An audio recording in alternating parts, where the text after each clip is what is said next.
Hi, and welcome back to In the Medium. I'm Bo. And I'm Caleb. And today we are talking about storytelling in gaming.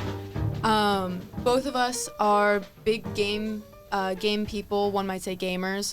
I'm the president of Gaming Club here on campus. I know Caleb is also part of Gaming Club. We both DM for our club, meaning Dungeon Master for those who don't know. But we're going to be talking about storytelling and gaming today. So, Caleb, you want to start us off? Yeah, sure. So I think one of the more popular games in recent years that I think does a really good job with storytelling is Baldur's Gate 3. Yes, I love Baldur's Gate 3. I got it shortly after it came out 2 years ago, I think, or 1 year, about a year ago. 2 years, I think. 2 years ago. I loved Baldur's Gate when it came out. I had, I want to say, close to 160 hours, and I never finished a full playthrough. So, very fun game, I say. What's your favorite parts of it? Honestly, I can't remember. The farthest I ever gotten was like Act 2. Mm-hmm. But every time I would just get bored with character, I'm like, guess go make a new one. No, yeah, I understand that. Yeah. The main story of the Baldur's Gate 3 is you have your playable character, and you have an illithid worm put in your brain. An illithid, for those who don't know, this is very general D&D terms. It's like a squid person. And you and your party are trying to get this illithid worm out over the course of 3 acts. That is like the main part of it. But throughout the story, you can choose whether to use it more or kind of resist the urge to do that. But I do love all of the character development in it, like with all the NPCs and stuff. Yeah. And to get on the topic of storytelling, a big part of the game is that you could sort of choose different dialogue options. You could even sort of deepen your relationships with the characters, the NPCs. And you can even straight up just not have certain party members in the group. You can just like not rescue them or just even kill them off. I accidentally killed Astarion my first playthrough. That's really funny. Because I thought there was an option like, melee attack, stab him with like a burning stake. I didn't think that would instantly kill him. Yeah, so when it did, that is fair. Like, that is fair. I do love Astarion. Got a rep. And he's one of my favorites. I really do like his story and his arc. This is not a spoiler. He's a vampire. And like he's going through like trying to resist the illithid worm, but also his own vampire master and everything. Like, it's really great character development. Same thing with Shadowheart. I really do love hers as well. Shadowheart's great too. Have you seen Shadowheart stuff? I can't remember if you said you did or not. I haven't experienced it myself in game, but I basically know what happens. Okay. Shadowheart is a cleric of Shar, who is like, correct me if I'm wrong, she's like a shadow god or something?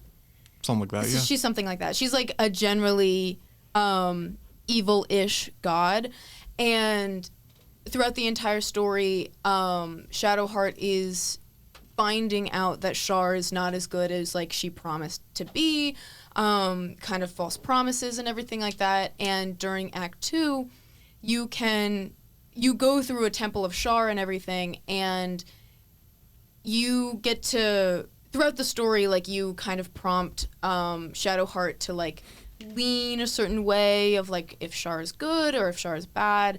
But it culminates in her either deciding to stick with Shar and kill a NPC who is really important for the rest of Act 2 and 3, or save this NPC and go against Shar and everything like that.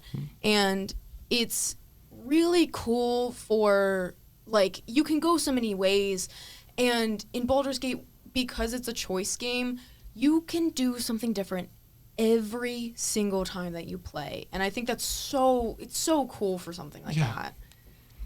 Yeah, and there's just also, I think something else that can drive story is like romanceable characters. Baldur's Gate 3 is definitely part of that. You like Astarion? I love Astarion. I'm a Karlach fan. I love Karlach too. I heard her endings aren't great though, so I probably might just go switch with Shadowheart, who's still good. No, yeah, I do love Lae'zel though. During my run through, I kind of led Lae'zel on a bit too much, and I didn't realize I was doing that. But whenever I do my next playthrough, I definitely want to romance Lae'zel because she's something. I always have her in my party. Because she also has a really great character arc as well, going against her own god. And her and Shadowheart hate each other. Yep. Like, hate each other. It's bad. But it's also, like, with the different races of characters, like, with all the fantasy races and stuff like that, it's really cool to see, like, different dialogue options for, like, your class and everything. Because it varies how your story goes because of it. Like, a good example, it's like, literally at the beginning of the game, you're met with this group of tiefling refugees, and they're all, like, sort of based in, like, a druid grove. And the druids kind of just want the tieflings to get out, and since my character's a tiefling, because tieflings are the best, that's just a proven fact, I got, like, special dialogue options, and basically the other druid was just kind of being rude. I'm like, oh, okay. Oh, well. cool. Yeah, no, especially if you play a tiefling or a drow, you get a lot of, like, comments and stuff where it's like, oh, you're a tiefling? Oh. Yeah, I think when you play a drow, like, literally the first, I forget his name, Zevlor, he's just like, oh, I didn't expect a drow to come here and actually help us. Cool, thanks, dude. Thanks, man. Mm-hmm. And I think another good point is, like, in it, is if you play your playable character, Tav is, like, the name, but, like, you can change it and everything, like, you don't really have a character arc, like, to yourself. Like, you can kind of make up one on your own, because I did that in Act 3. There's a church there that, like, I decided was my own character arc just for a little flavor, a little fun. But, like, with, you can play as the other NPCs in your party, but there is a other option to play as the Dark Urge. Have you played as Dark Urge? I started it, and I felt bad doing evil things, especially that one moment with a bard. Yeah. I felt really bad, and I was like, I can't go through with it. I can't do it. No, I really want to play Dirge, and, like, have a, like, redemption Dirge, or, like, just an evil run through and everything like that, but, like, I can't kill the tieflings. I can't do it. I love them too much. I can't hurt Karlach. No, exactly. I can't do that. And, like, you can resist and stuff like that, but some things are still gonna happen. Act 1, it's you're not getting through that without killing a couple of NPCs you didn't want to. But, like, Dirge has an entire story arc that you can miss completely if you don't play that. 'Cause with what is it? With the Dirge story, like, the big 3 evil guys throughout Act 1, 2, and 3, or it's more 2 and 3, they, like, have a relationship to you as Dirge that you don't really remember because of the Illithid thing. So, like, you're finding out that as your character, but also, like, you have a connection to these people. You and, I believe it's Orin, one of the big bads, like, you two, like, grew up together kind of thing. Like, you have this big connection to these people that, like, at this part in Act 3, if you're fighting them, like, it takes a lot to, like, especially if you've grown close to your character, because I know I love my characters. Yeah. Like, you really grow close to them, and it's hard to, like, kill somebody in game, because, like, you made up this whole story. Like, this story has been given to you, and there's nothing you can do about it. You have to make your decisions and like find your other ending. It's really cool. And your consequences to your actions. Exactly. Consequences are huge in games like this. Unless you save scum like me, in which case I just roll until I succeed. I try not to save scum, but I will do it. I hate when I a little off topic, but like I hate how when you get roll 1 on like a skill check, it's like you automatically fail even though my bonuses would succeed, and it just like I understand it. I appreciate like nat 20s are automatic successes, but even then, it is a thing of that's how I run my games for when I DM D&D and everything, Dungeons and Dragons. But because it is a fail, and like I do save scum in game, and you can't really do that in real life, which sucks. I mean, unless you're me, but unless I'm saying you're too you. much right now. But like even with the world building, I think that's a huge part of like big games like Baldur's Gate. I know I haven't played Fallout New Vegas or any of the Fallout games, but that's a huge world building thing too. I've gotten the recommendation for Fallout New Vegas at least. Yeah. I've heard I think that's the best one. If you can get it working anyway, because God, I can go another rant about that anyway. But the world building is really great through, like specifically in Baldur's Gate, like it's huge. It's this huge map. It's huge world building, and like you can find something different every single time.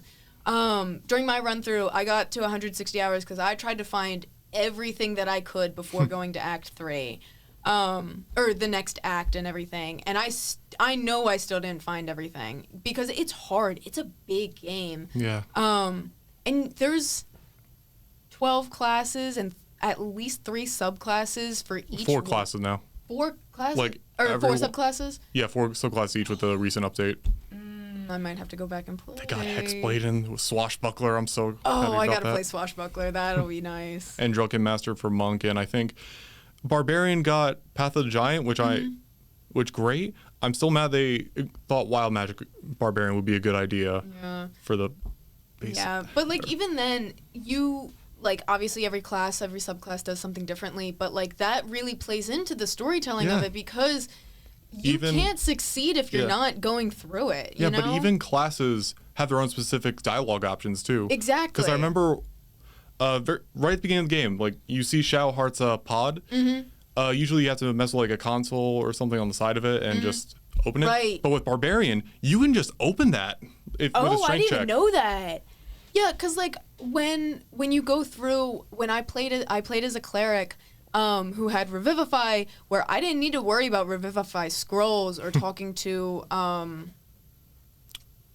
his name? The skeleton. It's like it's not. I'm gonna say Whisper, but I know that's wrong. I don't remember. I'm not gonna remember. Yeah.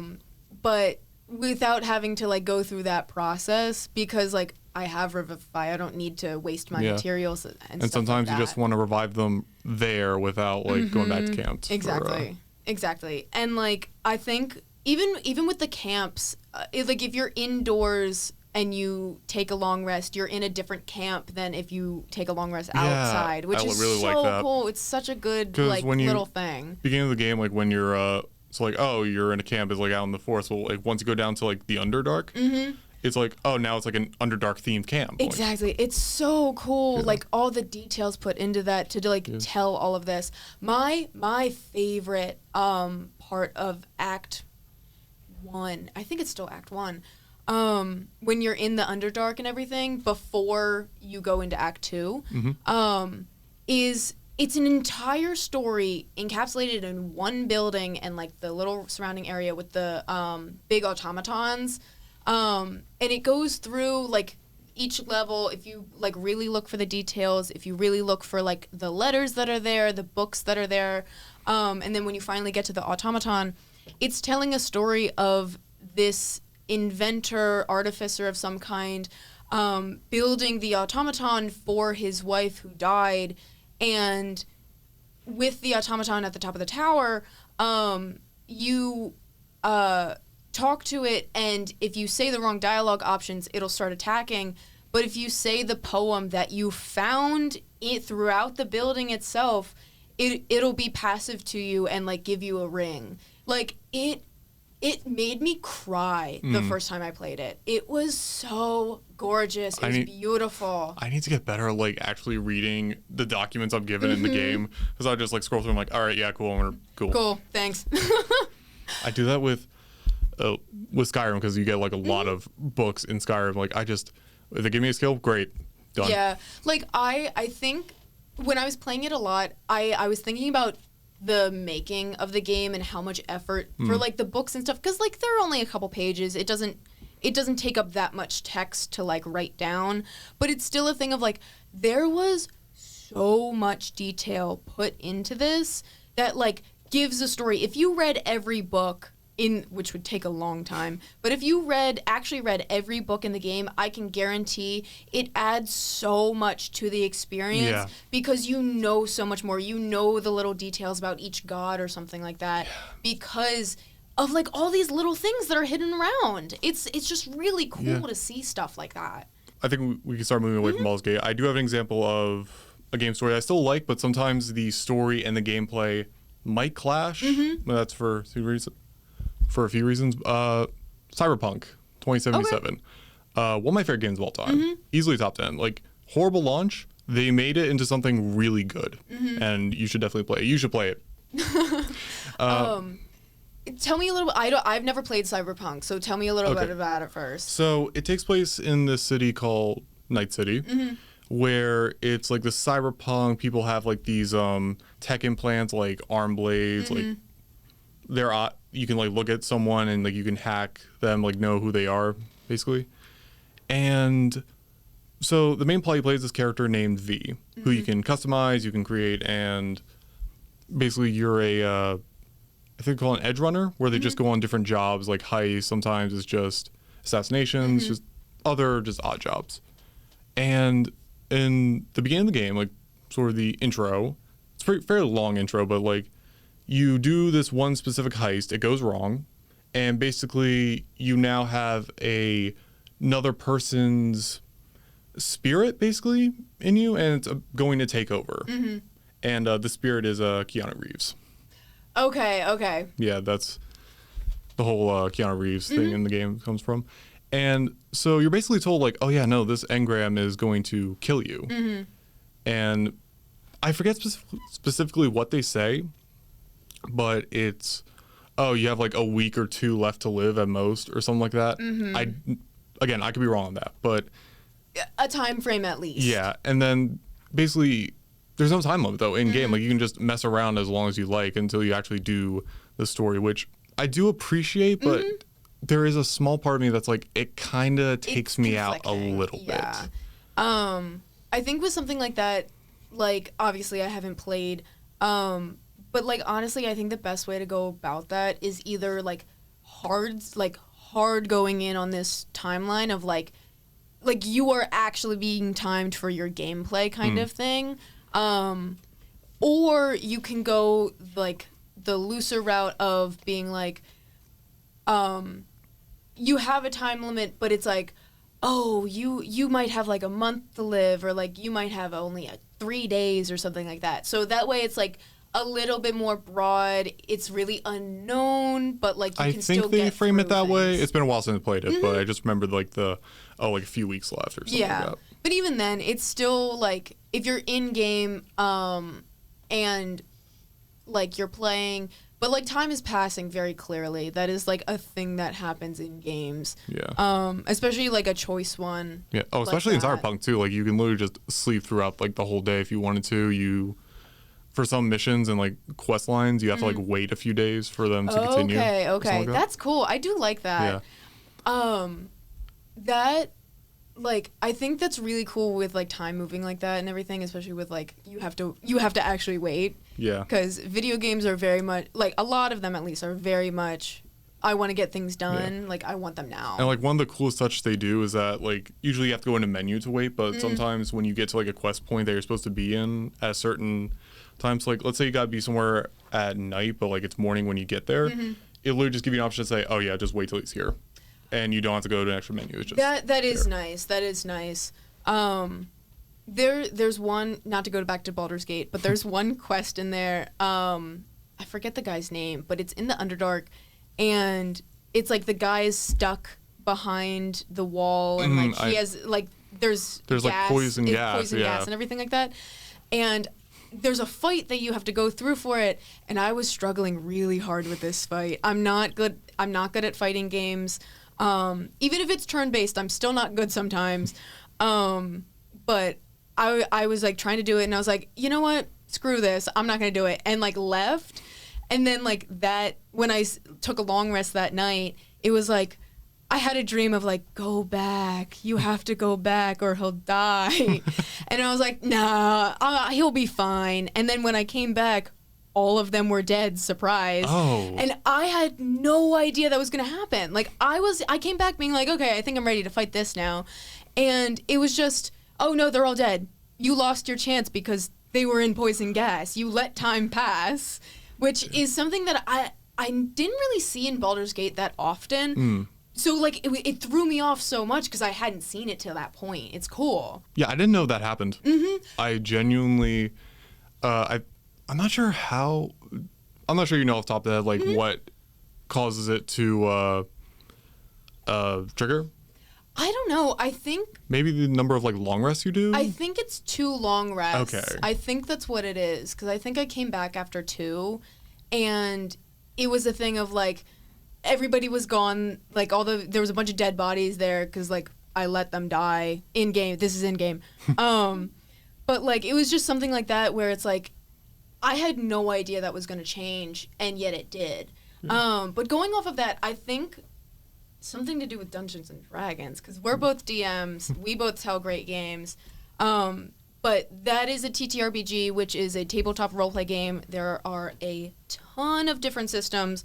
I'm going to say D&D, Pathfinder, and Call of Cthulhu are probably the top 3. Yeah. But most or like the popular, most well-known. Yeah, at least well-known. But we both storytell for our games. Yeah.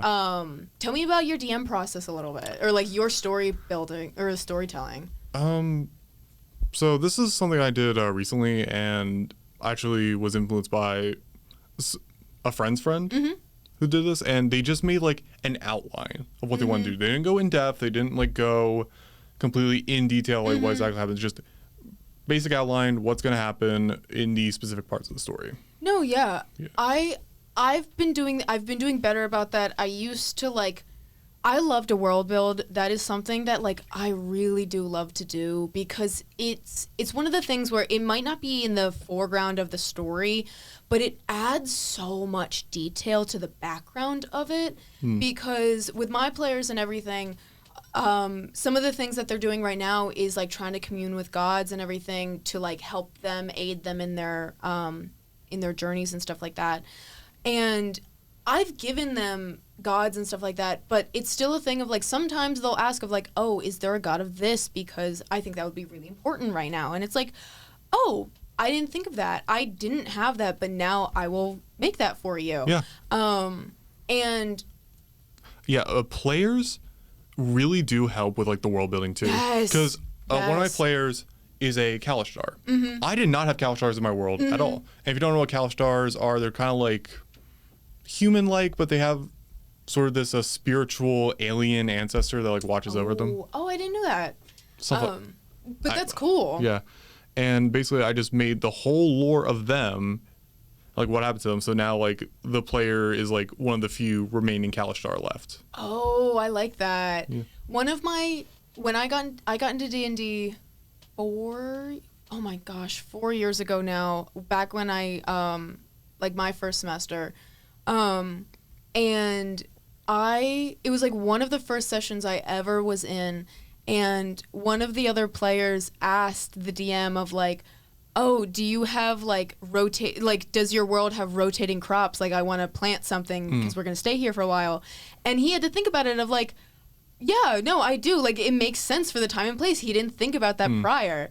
One of my favorite things from one of the campaigns I'm in as a player is in Eberron. They have like a whole mail system based around like a couple NPCs that like it's really cool to see it because it's a little bit more like not as much high fantasy, but like steampunk-ish kind of thing. But like it's really cool to see stuff like that. You mentioned sort of like the crops thing, but like even with like rotating crops, I do have certain towns. Like there's one this completely desert area called Xanost, and basically how I have it, like it's like sandy. What kind of crops are you gonna plant there? So there's this one place, and it's one of my players' hometown, where they have certain fields, and they use magic to like make the environment work for that kind of plant. So they'll even like with different animals, because they have like big hairy yaks to produce like yak milk, but their whole enclosure is just cold. It's like more frigid, and it's just only in that area though, and they have to like maintain that.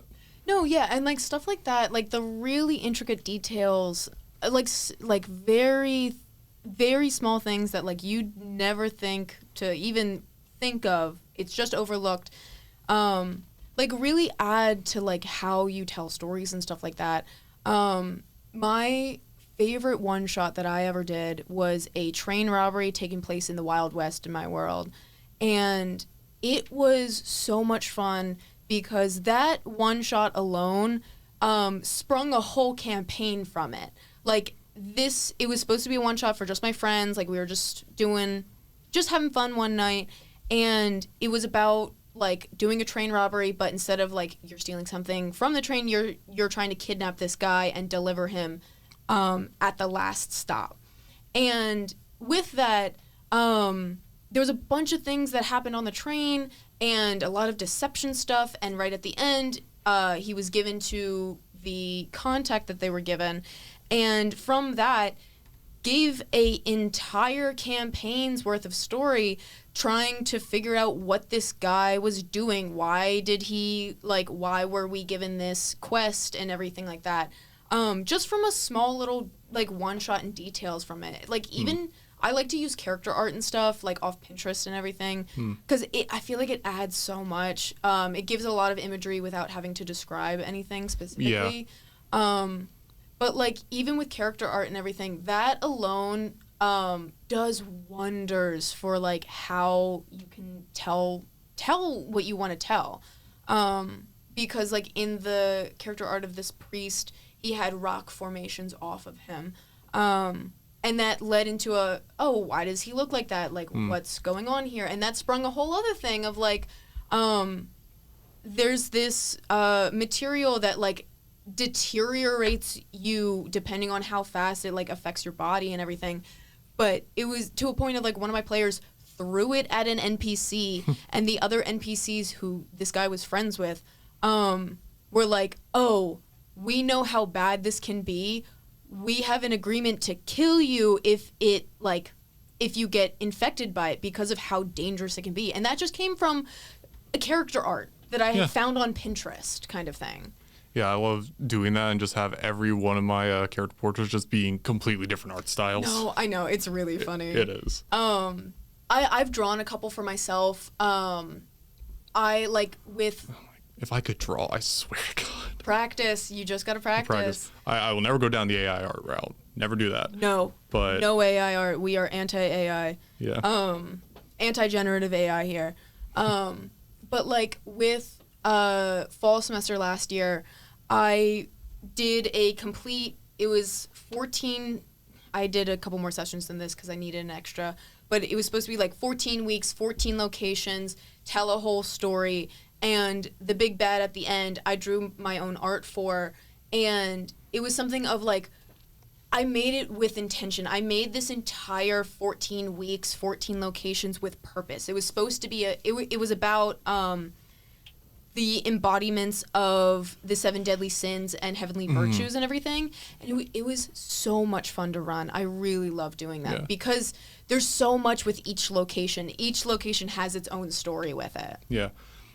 When you brought up 7 deadly sins, so I have, this is like way, like even my players are watching this, this is way later. I don't even care if you know about this. You're probably not even going to be in the campaign anyway, but at this point, you're probably going to forget about this too. But, so there's this one Japanese, like, continent called Owari. And there is an empress who has formed a pact with Mammon, who is the archdevil of greed. And so she has 6 like close advisors. They're the heads and the tails. It's 3 each. The heads are more focused on battles and like sort of their combat generals, and the tails are more based on sort of the economic and like the science part of it. So there's one that represents lust, who runs the entertainment district. The one who represents gluttony handles the markets like the other criminal gangs there. The one of envy handles science division, and then there's sloth, the one who handles the magical soldiers and everything. There's a pride, and then there's wrath. Pride is a tengu, if you know what that is. I don't think so. Basically a kenku. Okay. But like a kenku is a raven, a bird person. It's a raven. Yeah. And then there's Wrath, who is an Eladrin. And basically I made him very like Ronin style and gave him like a bunch of he uses blood in a lot of his attacks. And the Empress represents greed. Mainly because she has a pact with the Mammon. And I love writing for villains. Because sometimes you can make good villains and just have them be irredeemable. One of them is an emperor from another continent, and he is just an irredeemable bastard. There is nothing redeemable about him. But the Empress of Owari, she is ruthless, but I made it so she was a slave to like the previous royal family. So like now made a deal with Mammon, got powers to overthrow the government, and basically now she runs things, but she has started to become more corrupt. But there's a reason why she's doing this. There's a reason why. There's always a reason why. Yeah, actually do. And the current villain they're fighting now, the current name is King Ramses, and his whole shtick is he's working with the cult of Tiamat, who is an evil dragon goddess, and he's basically just a hostage now to them, their puppet, but he's doing what is best for the kingdom. Now that's his reasoning for at first joining them, but then he was going to leave them, but now he's doing this reluctantly now. I do think with villain writing specifically, there are a lot of games that do that really well, and a lot that could be better. But like with writing villains in my own campaigns and stuff like that, I love doing it. I love doing it because it's a thing of like everything has to have a reason. There, like you can have a dragon who wants to kill because it just wants to, kind of thing. But there's nothing compelling in that. There's no like reason for it. With campaigns that I have run, last semester the one that I ran for Gaming Club takes place also in an entire city, and the main villain of it was working with his partner to try and control parts of the city using a drug that they made. And like the main villain, his name was Kanan, was very like fun, bubbly guy, kind of like playful villain. But my party ended up killing his partner, and now whenever I pick that back up, Kanan is a completely different person. It's a whole shift of like, I was doing this because this was our dream. I'm doing this because I lost someone so close now. And like writing villains like that are so much fun. I really love it. I have a lot of homebrew. Yeah. And one of the homebrew books I use, it's basically takes all the classes specifically from Final Fantasy XIV and converts them into D&D classes. Ooh. And I let my players use that because I use it on plenty of my NPCs. One of those classes is a Dragoon, which is basically a spear wielder. Like their whole gimmick is like they jump in the air and then they like land down onto like whatever they're fighting. And so in my lore, it's like, okay, they get this through the blessing of Bahamut, because I basically have his eternal flame burning in the main cathedral of Bahamut. But there are other ways like, no, but if you eat a dragon, like you can also gain those powers. But like that, I have that as just a rumor. in game. Like it's not confirmed yet. I just have as like, oh, it's just rumor and just secret stuff. And I'm like, I just like writing rumors of my campaign that may not even be real. Exactly. And like a big part of, like a huge part of gaming in general, not just TTRPGs or video games, but like also in board games you can see it too, but is the writing of it all. And I'm a creative writing minor. I love writing so much. And the story that you can tell through writing, like even just the setup for a game, is so important. It is so important that your writing is strong first before a game is set. Have you played Silksong at all, Hollow Knight? I played a little bit of Hollow Knight. It is not my thing, but it is kind of cool. Yes, I don't play Hollow Knight. Silksong tomorrow. It's already out. But like I have a couple of friends who really entrenched in the game. They love it. But the story through those are really, really interesting and really cool. I won't do any Silksong spoilers.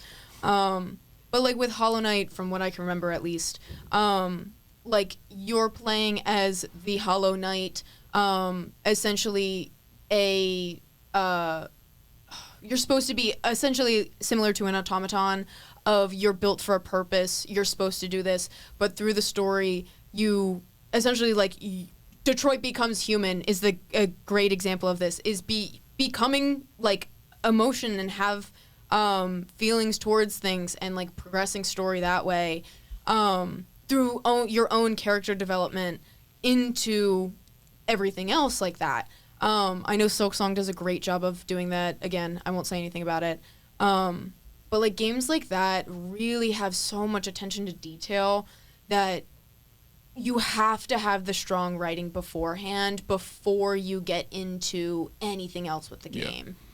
There is another thing I also learned from someone is that sometimes just the readers or the players, like with D&D, their imagination can do a lot of work. Yes. If you're vague. Yes. So I'll give you an example. So I have this demon lord named Grazd, and his whole thing is like he is very like lustful, to say the least, and he's very like deranged in how he expresses that. But like I'm not gonna like explicitly tell the players because some of them aren't like comfortable with that stuff. No, exactly. But sometimes I just give small hints of like what possibly could be happening. So I just so like you enter his bedroom and you just see bloodied sheets. Yeah, like that's a big thing of it's like a show not tell kind of thing, but like obviously you're telling because it's that, but it is you're describing the scene, you're showing the characters what could be going on kind of thing. Sometimes less is more in that case. And I think also finding the balance between those is really important for a lot of games, because if you are giving hints at things, like in an open world game or something, if you're giving hints at things that can be easily overlooked, it's hard to find what could be happening like that. But if you're putting in the hints enough, you're showing, but you're telling, you're reeling the characters in and everything, like it is a fine balance to it is a, you know what I'm trying to say. It's a fine line to walk, but if you have a good game, if you have a good story to tell, you're gonna be able to find the balance there. Okay. Have you played Dark Souls at all? I haven't. Tell me about it. So they do something really cool with the storytelling. Dark Souls and Elden Ring, they're made by the same people from Soft. Okay.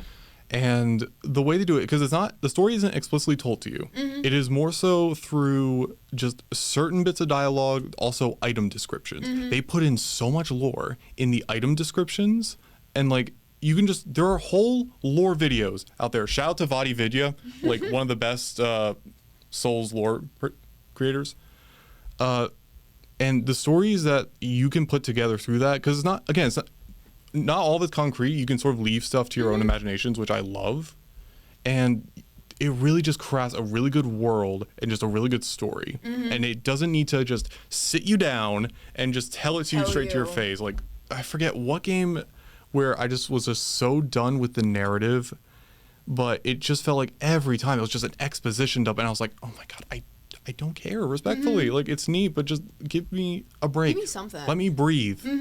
I think a game. Tell me if you've played or not. Five Nights at Freddy's and everything. I know about it. Okay. A lot about it. Probably too much more than I would like. Yeah, I know a lot about it. Never played a game. I'm too scared to do any horror jump scares. I can't do them. But I do know a lot of the lore and storytelling about it because I love it. I love it so much. No matter how convoluted people may say, I still like it. But I think something like FNAF was made just to be a game in itself, and then like obviously Scott Cawthon found the success in it, created more games and stuff like that, and all of it's non-linear. Each game is out of order. Fans have theorized a set order. I don't remember which one or what order it's in. But like something came out last year, I think it was, of Five Nights at Freddy's 4, I believe it is. It's like with all the nightmare, like with the huge teeth and everything like that. But in one of the books, it came out that William Afton, the guy who created FNAF in the in game, he or the Freddy's Pizzeria, he was storing gas canisters at his own house, and Five Nights at Freddy's 4 takes place in a childhood bedroom, allegedly belonging to Michael Afton, who's or Crying Child, or Elizabeth. That's why all of those animatronics look so scary and screwed up, is because these gas canisters were leaking in the house for it. Well, I think that about covers everything for today. So now on to Rosebud and Thorn with Carson and Sarah. Hey everyone, let's take a brief pause and welcome to our segment of Rosebud and Thorn. I'm Carson. I'm Sarah. And today we're here to talk about what we like, what we're excited for, and what we're not really liking. Obviously mostly media related, but we could also bring it back to just life in general. Yeah, because things I got to talk about deal with That's okay. media and how this affects my life willingly and my relationship with my family. This is so gosh. terrible. Okay. The Dolphins win yesterday. Huge day. Okay. They're no longer 0-3. They're 1-3. They are Nice. so back. They're so bad. Is this your rose? Sure is. Okay. Hey. How could it be bad? How could it be bad? I'm not a Dolphins fan. I'm a I was Eagles. gonna say- Birds. I bleed green. Don't worry, we're getting to that too, because the Birds also won. win. The Birds won. It They was are so 4-0. awesome. The longer their winning streak is gonna go on, But knock on wood, I was gonna say, I'm gonna get more stressed. yeah. Everyone knock on wood right now. I was in a Wawa yesterday, and this guy, he comes in, he says, "Huge dude," and I was scared. I was like, "What's going on here?" You know, I'm ready to go. I'm just kidding. But he comes in, and you know how they're doing the Wawa's partnership with Saquon. Yeah. So there's this cardboard cutout in Wawa of Saquon, and he's just sitting there, and he's like, "Dude, if the Eagles lost yesterday, that thing would have gotten tackled and thrown out of here. It was so awesome. I was crying. It was Lowe's awesome." also has Saquon Barkley cutouts at Lowe's. He's also doing a partnership with Lowe's. Yeah, you're right. That's just Or- like Jason Kelsey being everywhere. Love him though. Well, Jason Kelsey has his NFL Sunday ticket R- sponsorship. Yeah, But he has his commercial for, which is a really good commercial. Yeah, love That's him. not what we're talking about. Well, get back in, because I have a lot of roses today. The Red Sox are in the playoffs. This is Nice. great news. They're playing the Yankees today. This is so awesome. 3 series. I prayed to God for the past week that they win and they take the series. I don't care what they do after that, because it's the Red Sox and the Yankees, the battle of the year, and y'all don't get it the way that I get it. The Phillies, Phillies also are in the Red playoffs. October, dude. This is so Yes. awesome. I'm so excited. I am scared though, because they have the bye week, and I Yeah. feel like that's when they lose the momentum. Or like, I feel like that's They play when the any 4th, I believe. teams, like they're gonna lose. Like for any team that has a bye week, they Right. lose that momentum. Yeah, like the Red Sox played 2 nights ago, I think. They're playing tonight at 6:08. Tune in. I don't remember when the Phillies were playing next. The Phillies are playing October 4th, and they're either going to play, they're seeing to play the Dodgers or the Reds. Yes. So they'll see who then. But I know Hopefully the Dodgers. Red Sox, Yankees are playing. Yeah, I'd be cool with the Nah, I'd rather it be the Reds, low-key. For me, I don't really care who it is, as long as The Yankees lose. But anyways, but the Red Sox are playing the Yankees. Phillies are to be determined. The Dolphins are playing the Panthers next week, and the Eagles are playing the Broncos. That's gonna be a 5-0 season. It's gonna be a fun weekend. Broncos country. Let's ride. Sports weekend. Bro, I'm so excited. Me and my father are like this right now because sports are so good. Hockey's back, and there's. I gotta get into it. I'm big on hockey. I like when they beat each other up. Hockey, really, the only reason I got into it is because of hockey romances, like the book, hockey romance books. Okay. Just like reading about it, because like the way it's described, it just like sounds so fun. So now I've started watching it, and I have a lot of teams that I follow, mostly because of those teams either have players that I think are hot, that part, and so I'll watch them, or fictional characters play for those teams. And we didn't get into this in the parasocial relationship episode, but I love fictional characters. I have a lot of book boyfriends. I have a lot of fictional characters that I'm obsessed with. Going off sports, because this has to do with my thorn. Mm-hmm.